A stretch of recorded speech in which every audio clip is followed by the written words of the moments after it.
walk straight into a big pile of mud. There we go, that'll be better.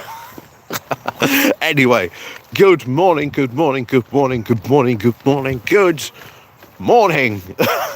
Oh, it is a cold one indeed this morning. In fact, I think we're expecting probably some more snow this week by the sound of it, but it is, well, it's a pretty cold one today, as always, in Yorkshire. But as we say, we shall crack on and get some walking done, as they say. But it is nevertheless a great morning, as always, here in good old Yorkshire. Although, as I've said, I think there's some pretty clouds on the horizon, if you can see them. Looking pretty menacing. So that's either going to be a lot of rain or maybe some snow. We'll see. It is pretty cold this morning, but we'll see. Oh, but good morning, good morning, good morning, everyone watching. As always, feel free to say hello in chat, click the like, click the share button, etc, etc. You all know the drill by now. Of course, oh, here we have a very, very hairy pony this morning.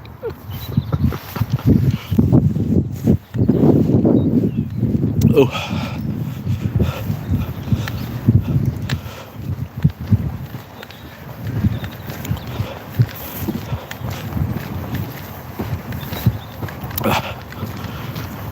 But yes, we are up and about as always. Well, actually, hang on, I forgot to do one thing. Let me see if I can do this while I'm yeah, there we are, create post.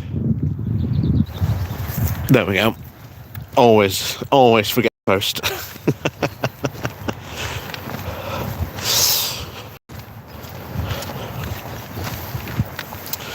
But yes, it's been a interesting week, you know. I think everyone has been, you know, obviously, and, you know, quite frankly, quite rightly, thinking, oh God, what's going to happen with Greenland? I think we were quite right to do so. Richard, good morning. Oh my, it is, oh.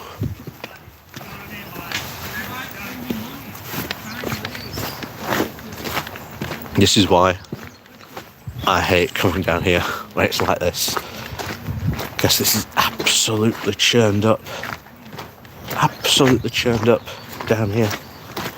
Can't believe how muddy this is. I'm going to tell you what, I'm going to go this way. Maybe I'll avoid some mud. Nope. Oh. Being joined by a Dalmatian.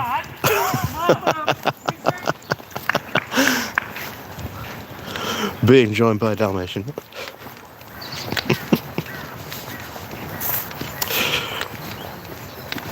Oh. But yeah, it's absolutely insanely muddy, and this is getting worse. I've shown people this before, but this is getting worse. See this big pool here? That is getting infinitely worse every single time. More rain we have, the worse that gets.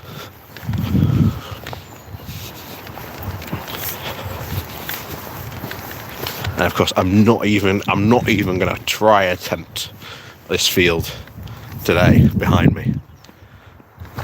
Yeah, muddier than Trump's brain, probably quite so. I mean, oh my word, Davos, Jesus Christ, what an event for the history books, you know.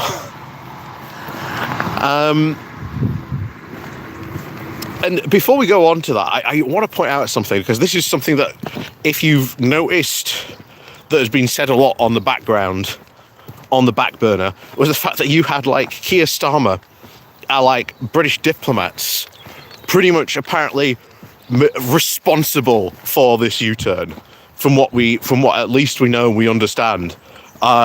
So, you know, some cracking classic British diplomacy, as always. You know, so let's, you know,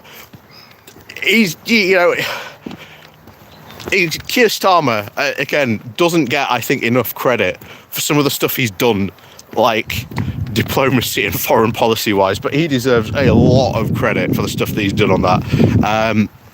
And apparently responsible for this U-turn, which is quite good, I have to say. Deserves credit for that. Credit, as I've always said, credit where credit's due. Hang on, that's not walking. It's just this is a bit uneven as well. There we go, much better. But oh boy, Davos! What a week. I mean, I was listening to you know, a lot of the Davos speeches in the background, and I was always very interested in hearing and listening to the ones that were like by like Americans and like American business people, because they were all the ones who were saying, whenever this Greenland thing came up, yeah, don't worry about it, don't panic, you know, he's not serious about this. And I'm like, if that is the message that they are sending, then I honestly have to wonder if we are at a point again where we just get to, I don't know, ignore America, like, you know, a couple of years until, you know, sanity gets restored, potentially.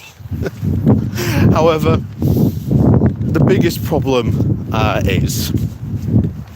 is what if, you know, Trump 2.0 comes along, and this is something that a lot of people have said, you know, what may come after Trump might be a lot worse, you know, but I think this is something that this Trump term, and I think this week, has probably sealed in a lot of people's minds that, you know, we need like an alternative power. And I think Europe can be that power, but it has to sort itself out desperately, absolutely desperately. Mark Carney's speech, if you are not interested in any, you know, Davos stuff or anything like that, but you are interested in like potentially future direction and like foreign policy direction and like a defining moment speech which people will point to in a couple of years' time and said, you know, that's the speech, that it is absolutely Mark Carney's. Because Mark Carney's big speech was all about, yes, we have developed too much reliance on like one solitary partner, and we need to start diversifying a bit more throughout the world. We cannot you know, just solitarily rely on one person, on one country anymore. So make no mistake, that is going to be probably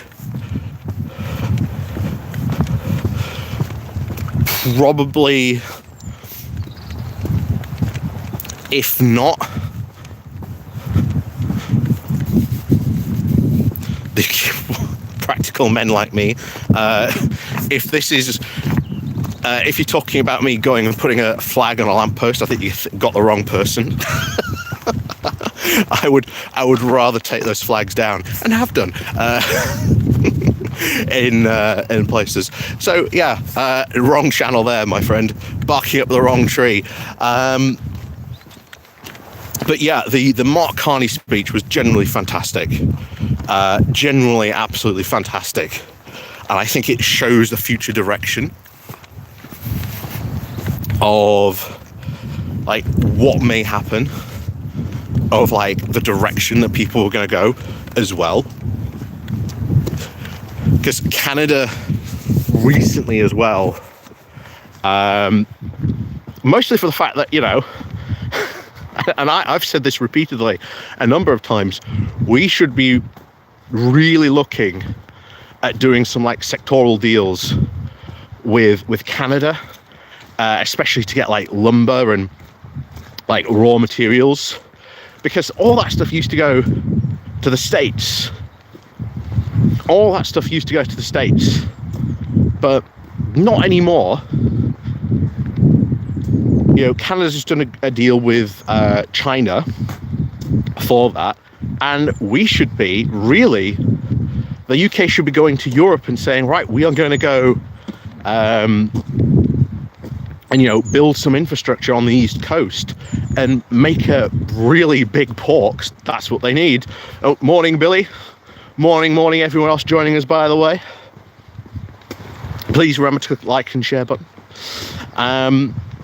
You know, we need some of that stuff flowing into, you know, into the UK, into Europe, especially the wood.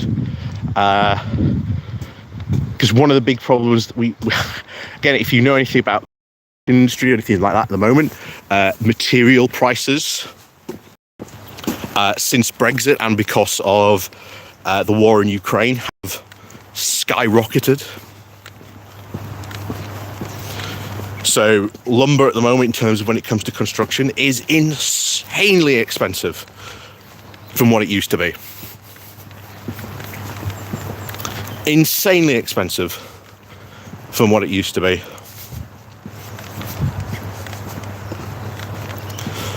So it is something that needs to be sort of addressed. Yeah, Canadian lumber goes metric. But this is the kind of thing, you know, we need to be looking at and, you know, sorting out as well. And I don't know how many times I've said this, but it just keeps on being proven true the further along, you know, we go. That the more crazy like Trump gets, and like the crazier he pushes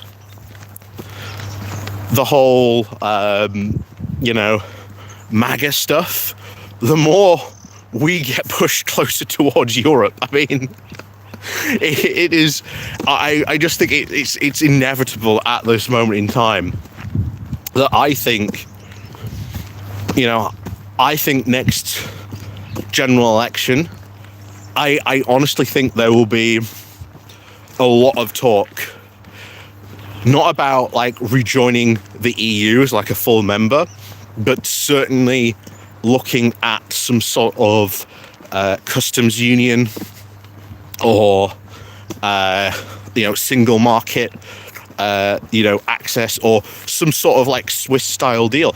I honestly think that's where we are going. I really think it's absolutely inevitable now, quite frankly, especially given, of course, this week, you know, as well, mostly because, as I keep on saying, what were the two pillars? The two pillars, you've got to remember this, the two pillars of British foreign policy were, we were the bridge, and the bridge between not only us and America, but for them into Europe as well. And because of Trump, that bridge is, well, pretty much non-existent. It really is the case now. And of course, the other thing was Europe. That was always our second pillar.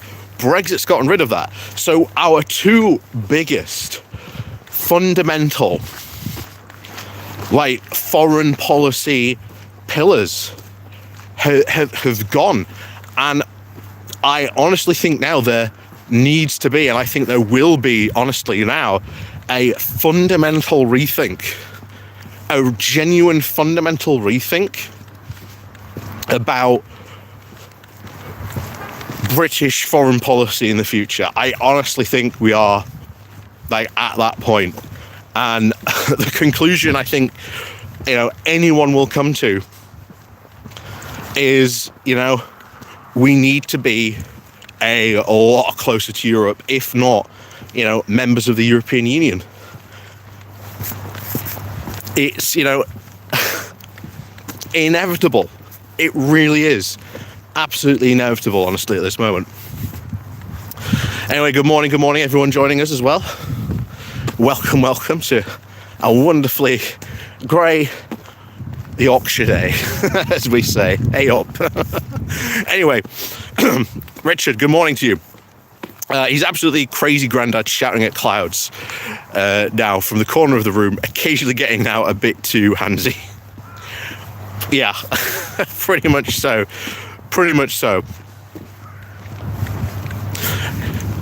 Yeah. Brevity was inevitable as well. Wow.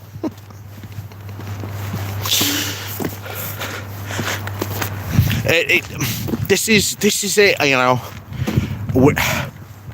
ever since 2016, I've been literally here shouting in this field, on this path, going, what is your guys' plan after Brexit? Congratulations, you've won. Now what are you gonna do? It's up to you guys to prove what the future is of British foreign policy, and they've never done that. Why? Because they know fundamentally the British public would have never have gone for Brexit if they had been 100% honest. And the person that was the only quote honest Brexiteer was Patrick Minford. Patrick Minford is the only quote honest Brexiteer. He's absolutely crazy as a bag of spanners. But give him credit for the fact that he honestly told people what Brexit was going to do, what it was going to mean for the UK economy. And I've said it, I don't know, countless times. They wheeled it out. These were people forget they wheeled it out. This was a big event that they did. You had Daniel Hannan, the brain of Brexit, the man who could answer any question about Brexit. Patrick Minford came out as the guy who could, talk about, the UK economy and what it was going to mean. And then you had Kate Hoey, who was wheeled out as don't worry, this isn't just a quote conservative project. I'm a Labour Brexiteer. And that's why she was there among them. And then of course what happened? The second they realised, or shall we say the second I think Dominic Cummings realised that the stuff that Patrick Minford was saying wasn't shall we say good for the PR in that sense, he turned everything right around on Patrick Minford and immediately wheeled him back into the cupboard and was never seen again. Although he did do a couple of appearances at a couple of different events. And all his stuff that he said about the British economy, what they'd have to do is what they want to do, but they know the British public would never buy it on that one. Good morning, Big Movinsky. Good morning to you. But the other thing I want to talk about as well, because there was a lot of people that saw Zelensky's speech. Again, I think another genuine, fantastic speech. And there was a point in the speech, and I think it needs explaining. Why was Zelensky having a pop at Greece and Turkey? And I don't think people understand, still to this day, the animosity between the Greeks and the Turks. Like the fact that they are arguing it out over like these tiny islands in the Aegean, where they've got like, they've got these tanks parked on this island, and then of course you've got the Cyprus thing between there. If you've ever been to Cyprus, you can see the big, basically Turkish, FU to the Greeks. Cyprus is ours, with like, the Turkish flag on. Like that animosity is still there, and that's what Zelensky was getting at, was that he kept on coming up against problems, and this has sort of been talked about, but a very during all this time of this tension going on in Ukraine, it's not being brought up too much, but Greece in particular is sat on like an absolute ton, I mean absolute ton of weapons and armaments that Ukraine could be using. From tanks, airplanes, missiles, but it ain't sending them. It ain't sending them to Ukraine because it's got them pointed out across the Aegean because of like the sheer hatred between these two countries. And he talked about the fact that you can't have Taurus missiles, because if we did that, you'd upset the Greeks, and if you asked for Tomahawks, you'd upset the Turks. And it's just like the man is defending his country. He needs every single weapon he can, but we're stuck from this age-old argument, this age-old animosity between these two countries, suspecting that at any moment, either one might, move in and take, his tiny little island in the Aegean where nobody lives. But it's a huge diplomatic minefield. And you can see and you can tell the frustration. You could see the frustration in the man's face when he was talking about that.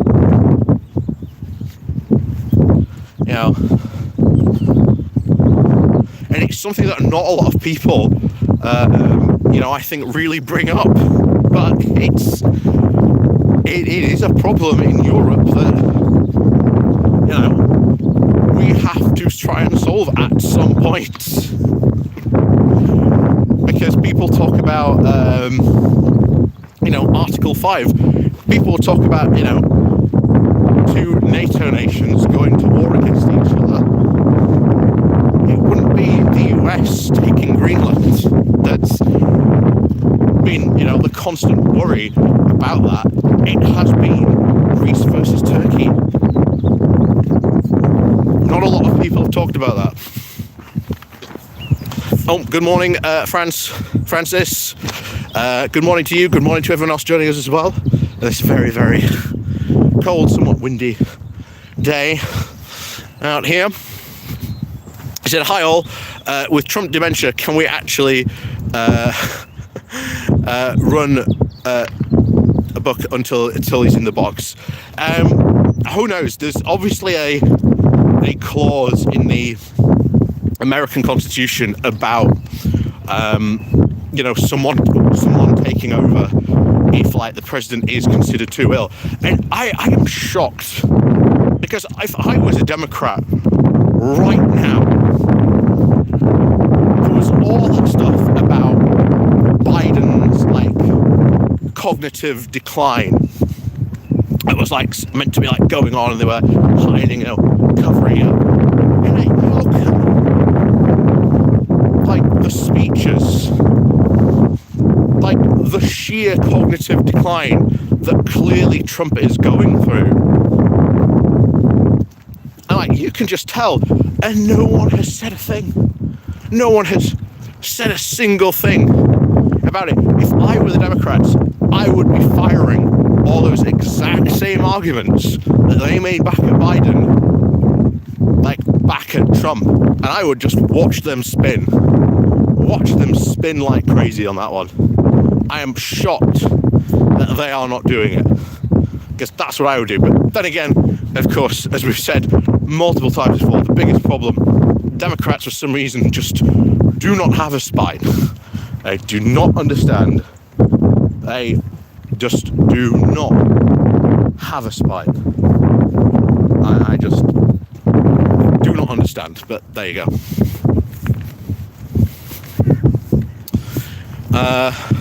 Shane, good morning to you.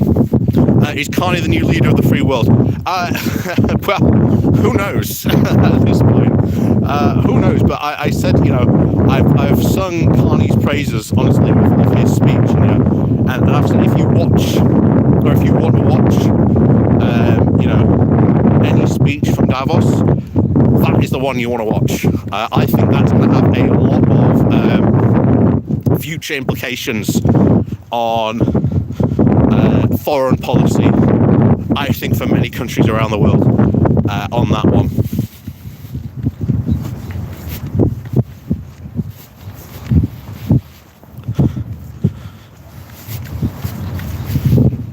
Oh, you're going on the Stockton-Darlington line. Ooh. Well, if you do, Billy, I can tell you this now. Wrap up warm. It's a bit cold. It's a bit cold up here at the moment. And honestly, I think, we can see some of the clouds. I don't know if they come through that well on the camera, but, these clouds are looking pretty angry. I think they're probably about to dump a load of snow, possibly. But we've always been quite nicely protected in Barnsley, because just like over there, that's the Pennines. So all like the rain and snow, etc., gets dumped on there, and then it just seems to mostly like just pass over Barnsley.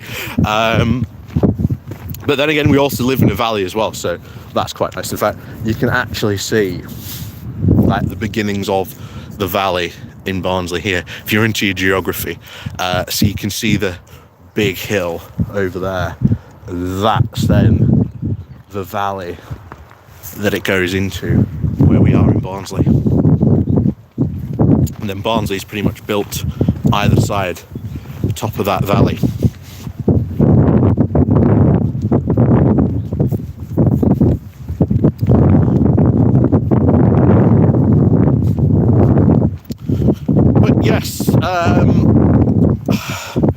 Yes, this, make no bones about it, this week is going to have, I think, a lot of foreign policy implications for some time to come. Gotta get the horses in.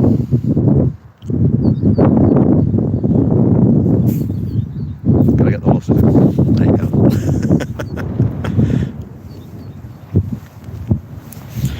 Will a Brexit turn save Starmer?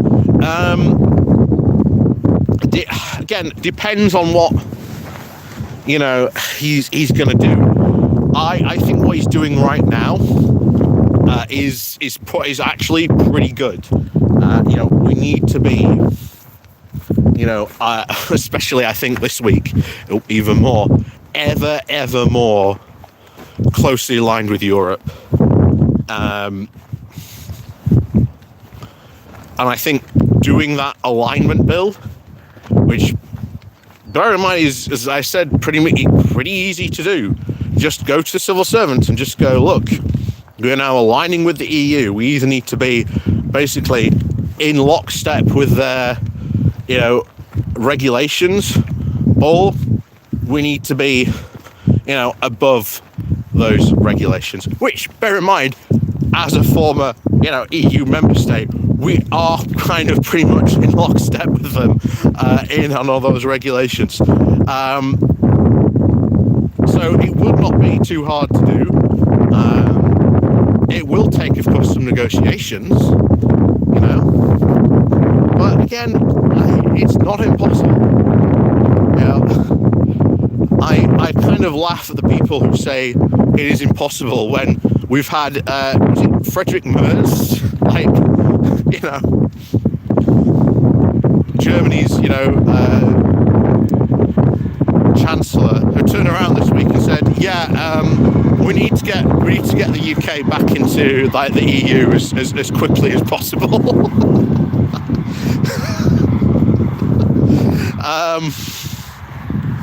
I'd love to know what how many people's heads that's made spin on my channel this week. Yeah, the polls seem to be very strong towards rejoining. Yeah, exactly. That was always going to be the case. You know, the more Brexit is shown to be, you know, a failure, you know, and not worked, then inevitably those polls will go to that. You know, you have a lot of the older generation who, you know, voted originally back in the 70s to join the EU, were voted out. But as I've said before, they're dying. Exactly. Brexiteers are dying off. COVID was probably, you know, post-COVID, we saw one of the biggest boosts for, you know, rejoin because of that. But then you've also got a very big cohort of younger people who are always pro-EU joining the voting pool. Also, many actually realising that, yeah, they should have voted in that referendum. It's honestly unbelievable when, if you talk to any, like, young 20-year-olds or, like, older 20-year-olds, if you get them to be brutally honest, they will tell you they did not vote. But they will tell you if they could have and gone back and tell themselves to vote, they would have in this regard. So it is absolutely, as I keep on saying, it's inevitable.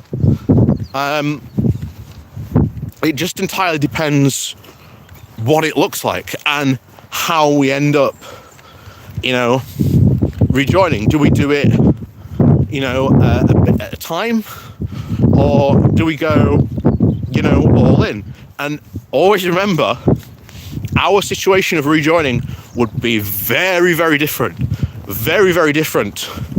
to any other country currently trying to join, you know, the EU, purely for the fact that we are a, you know, ex-member, and I want to point out, we are not an ex-former Soviet bloc state trying to join the EU, which was a lot of those rules that people keep on quoting are there to do.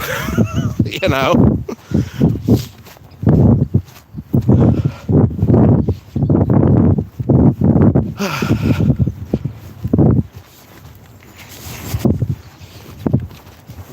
But yeah, it's pretty much inevitable at this point. Richard, I know a few people who didn't vote either, but didn't understand it, or again, it was just complicated. Yeah, exactly. Boiling it. I've said this before. The Brexiteers just were able to sloganize and get it down into like so little few words, but trying to explain like the single market or customs union to someone is not easy.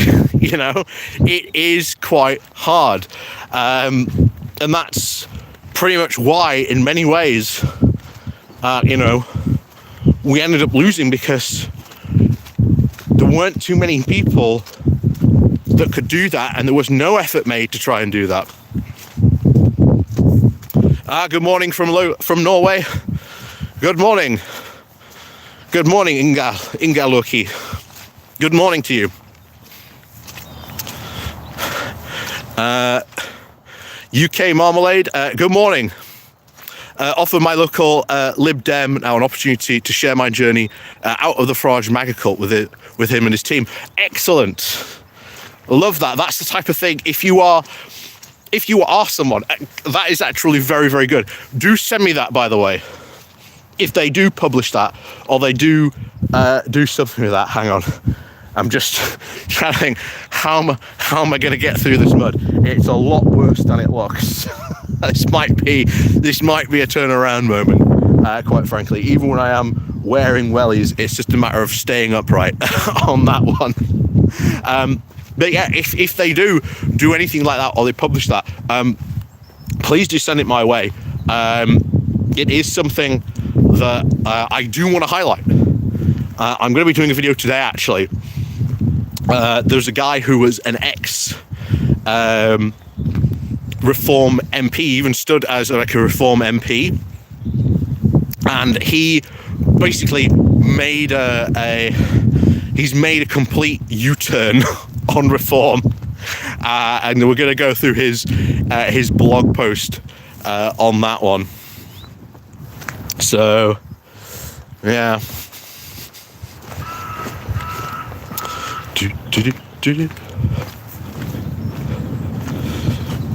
Yeah, absolutely. I've said before, I really want to talk to more, councillors. If you haven't seen it already, or you haven't had a chance to watch it, do watch my interview with Ed Kimball. He's a councillor for Worcestershire, or Worcester, shall we say.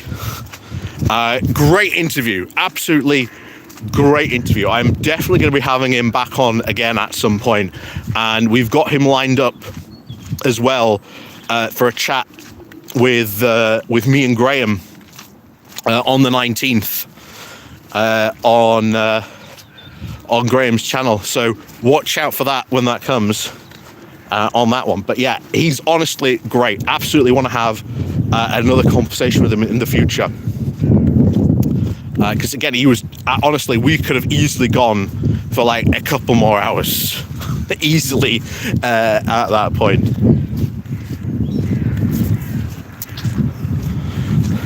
Oh, well, Duke Vengeance, good morning. The only thing Trump has shown is now how untrustworthy America is with anything. Yeah, biggest thing this proves. Words have consequences in diplomacy. Words have consequences, and I think a lot of people struggle with that. That in diplomacy or international relations, you've kind of got to be very careful about how you speak and what you say.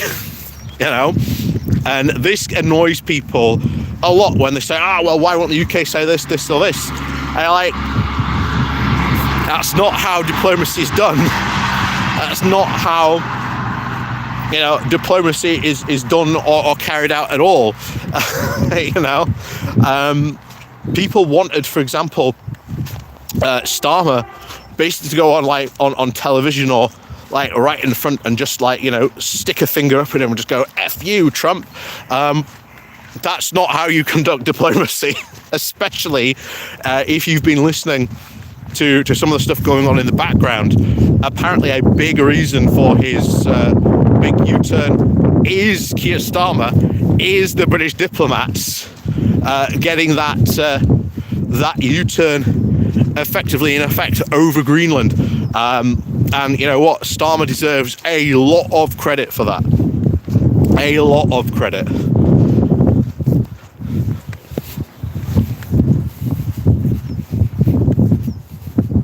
Yeah. Oh, Reform have done awful at a council level. I mean, Jesus Christ. I've said this, but I honestly do mean it. Cavalan, good morning. I've said this I don't know how many times, but I honestly do mean it. That when I started covering, these like Reform councils, I genuinely never expected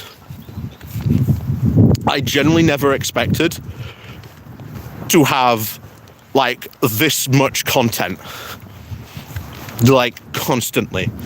it is just all the time, non-stop.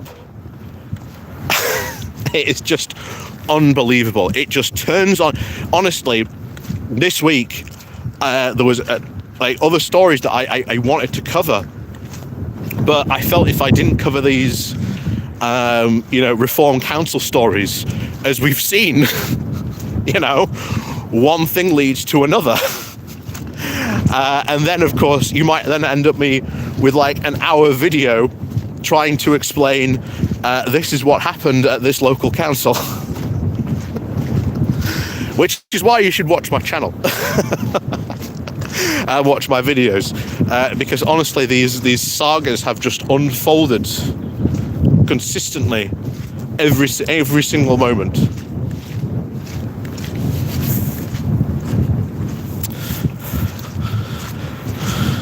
Yeah, someone needs to stop Trump. Well, by the sounds of it, we've pretty much stopped him. And if you look at the polling in America, looks like the midterms are going to be pretty bad for the Republicans. Pretty bad indeed.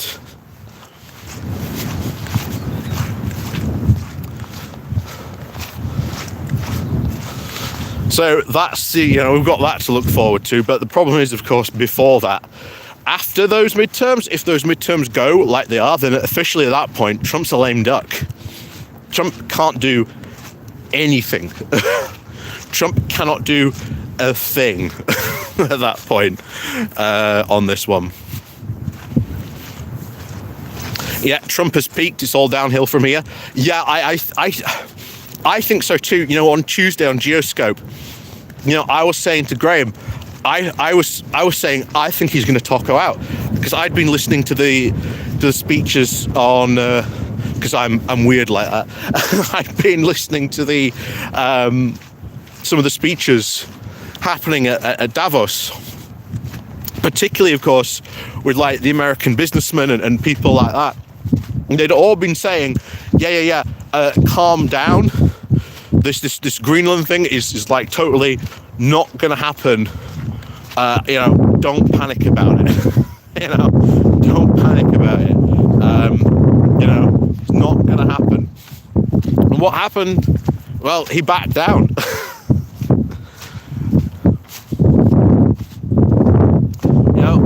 Trump completely tacoed out. Kavlin, are those reformed teenagers still in the role? Well, Joseph Brom lost his, he got given the boot, if you remember that one. But the 20-year-old is still in charge of adult social care. Oh, no, sorry, no, in charge of child services, shall we say. No, because Brom was in charge of adult social care. So, yeah, he's still there. And, of course, Finch, still in...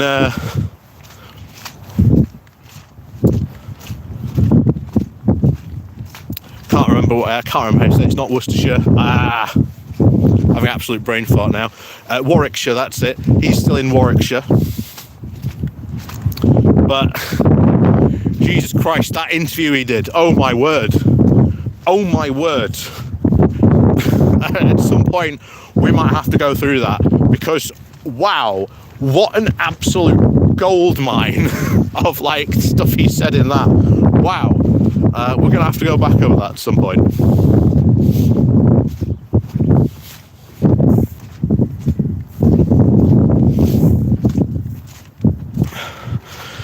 Good morning. Good morning, everyone, as well. Dave, we're not heading into the Barnes of Triangle, are we? Well, who knows? Who knows? Who knows where we're going this morning? At this point, yeah, Reform's recruitment manager needs a sack.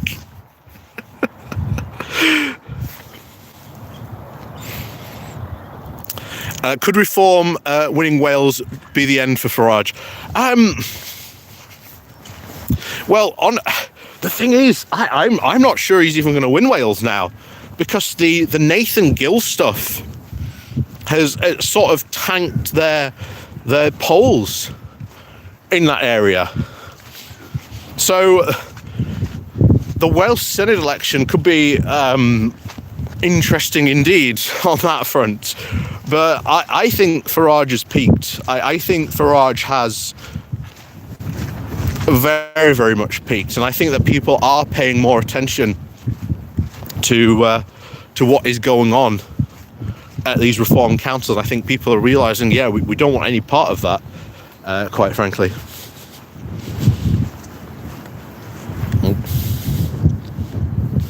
So, no, can't go that way. And that is pretty much marshland in that direction. John O'Doverden, good morning to you. Good morning to everyone else. Europeans, of course, especially our leaders, must now understand that the Democrats are not really against what's happening. They are against it. The problem is that they don't have a spine. But I keep on saying this. I've said it to Tim and Mike on the Bin podcast. They do not have a goddamn spine at all. Are you like, what? What? How do you not have a spine at this point in time? Like, the only one I think that sort of does is the California governor, Gavin Newsom. Like, he's the only one. And you look at, like, Zoran Madani, he's not really speaking out against Trump either. He's getting on with the job, essentially, at this point. He's getting on with the job. And, you know, running New York, essentially. And he is pissing off a lot of, not too surprisingly, a lot of lefties over there because he's not speaking out against Trump. No, his more important job is running New York and running that city. Because if he does that, that is an incredible achievement, honestly, which will serve him really well in the future, as well as any other, shall we say, Democratic candidates like him. And I still do not understand sometimes. And someone said it actually this week, that sometimes the left's worst enemy is itself. And I could not agree more. I could not agree more with that.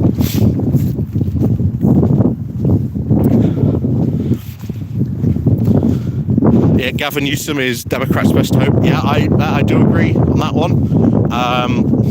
But we'll see. We'll see who ends up running, honestly, in the midterms.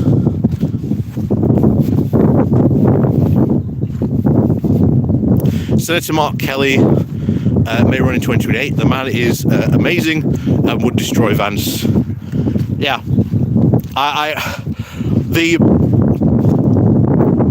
fight to come in the Republican Party will be the interesting one, because you have to remember,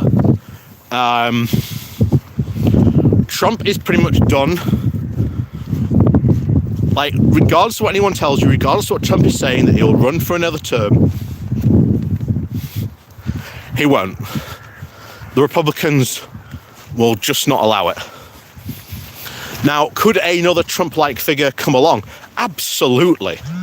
Like, absolutely. That could happen. Nope.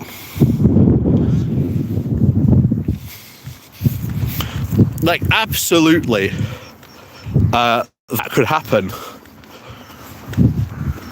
But I honestly think that after this, Americans might have had enough of shall we say, of Trump, and of course of Trump-like figures. Do we say for a time being? I think. I don't want to necessarily say, you know, the win is guaranteed, but it all depends how they fight it and how they do it. And that's the big question on that one. I don't think Vance will run in 2028. Oh, Vance is absolutely going to run in 2028.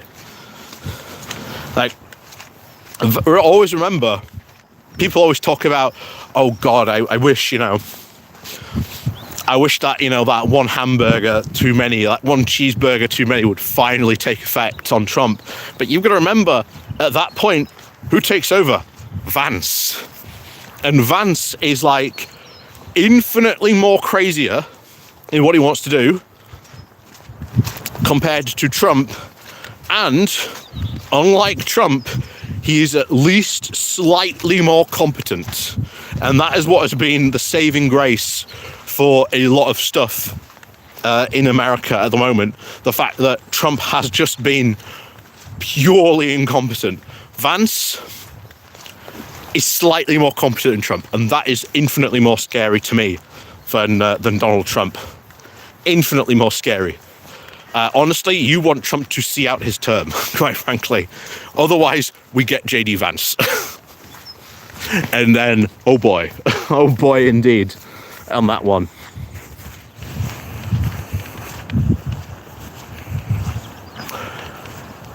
Yeah, Vance might go to pieces without Trump, all bravado, yeah.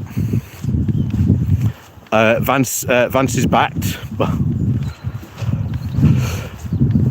AOC and Crockett are doing good work too. Yeah, make no mistake, there are good Democrats out there. The biggest problem is the current top leadership. That seems to be like where all the problems stem from. And unless that gets dealt with, but I've said this before, they're going through a transition period. Both parties right now are, their old guard, their old, their old supporters. They're all either dead now or they're retiring. Mitch McConnell was like the last, true, grand Republican. He's not dead yet. He's retired. And, the Republican Party is going to go through an interesting period. Like I say, once their primaries start and we start to see the scuffle, the battle for the throne of who takes over after Trump, oh boy, are you going to see some colours fly on that one? Oh boy. Like, that is going to be the fight to watch on that one. I don't think Vance will have much support. Yeah, he might not do. That's the whole reason Rubio, by the way, is there. Because he wants to try and run again. But Rubio is not charismatic. That's the thing. He is not charismatic enough, I think, to really carry the vote.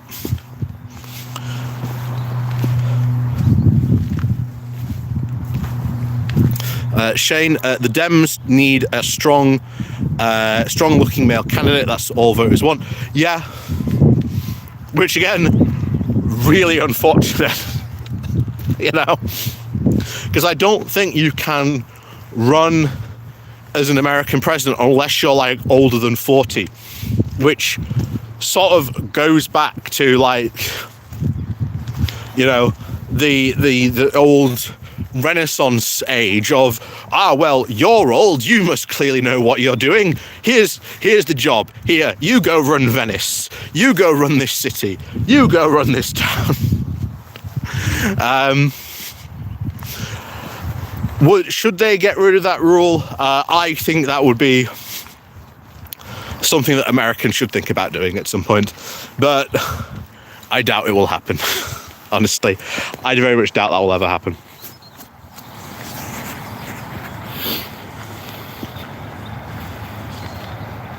The Trump impersonator is running in New Jersey. Oh, that'll be fun. Rich, just shows how much damage now a malicious government can actually cause in such a short amount of time and how long it takes to recover. Exactly. People forget, and I keep on saying this, the very first words of Biden's speech when he became president is, America is back. sanity has been restored, you know. And he went on a massive apology tour. He went on a massive apology tour, and people forget that. That's whoever takes over. Oh boy, their apology tour is going to be legendary. It is going to be legendary on that one. I think you need to be at least 35 to run for president. Like I say, I know there's an age limit, but I'm not sure what it is. But I might be right, because I know it's something like 40 or something like that. Because I know, like, Obama, wasn't he the youngest person, like, recently to run for office? But even I think he was in his, like, late 40s, I believe, from what I remember. Newsom's lovely hair will win it. Possibly. Yeah, Trump's there. Yeah, oh, no, it won't. No, that won't go down well at all. On that one. I don't think it has either. Like I say, there is a reason why his opinion polls are just tanking, you know, on this. And I think those are just going to get worse and worse and worse. And you're going to see more and more. You know, as we've been seeing lots of, like, victories, you know, in that regard, in those areas. You know, you've seen red states, you've seen blue candidates win. You know, like, we never expected this, but that's just how bad Trump is doing.